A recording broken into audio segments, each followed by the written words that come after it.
মোচার কোপ্তা কারি এ যে কি ভারী স্বাদের খাবার তা যে না খেয়েছে সে জানবে না। ঠাকুমা মারা যাওয়া প্রায় 8-10 বছর হয়ে গেছে, কিন্তু তার রান্নার স্বাদ আজও যেন আমার মুখে লেগে আছে। যে সমস্ত রান্না তখন হতো তা ছিল খুবই সাধারণ, তবে সাধারণের মধ্যে অসাধারণ সব রান্না যার স্বাদ গন্ধই ছিল আলাদা। আজ আমি তেমন ভাবে একটু চেষ্টা করেছি, মা ঠাকুমার মতন হয়তো হয়নি, তবে হ্যাঁ রান্নার পর খেয়ে দেখলাম দারুণ হয়েছে। কুচনো মোচার সাথে কিছুটা আলু একসাথে লবণ হলুদ দিয়ে ভাপিয়ে নিয়েছি, ঠান্ডা করে তাতে বেসন, কর্নফ্লাওয়ার, লঙ্কা কুচি দিয়ে গোল গোল শেপে বড়া ভেজে নিয়েছি।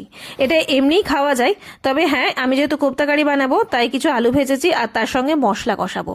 মশলা সেরকম কিছু না, যা রেগুলার লাগে আর কি, পেঁয়াজ, রসুন, আদা, জিরে, লঙ্কা, টমেটো বাটা, এগুলো দিয়ে মশলাটাকে ভালোভাবে কষিয়ে নিলাম। মশলা কষানোর পর জল ফুটতে দেবো। ঝোল যখন ফুটে যাবে তখন কিন্তু কোপ্তাগুলো দিতে হবে, যে যেমন ঝোল খাবে তার তেমন লাগবে। আমি যেহেতু ভাতের সঙ্গে খাবো তাই আমার একটু বেশি ঝোল লাগবে, তার জন্য ঝোল ফুটে গেছে আর কোপ্তাগুলো তারপরে দিয়ে সামান্য ফুটে গরম মশলা, ঘি দিয়ে নামাবো। দারুণ খেতে হয়েছে, একবার তোমরা খেয়ে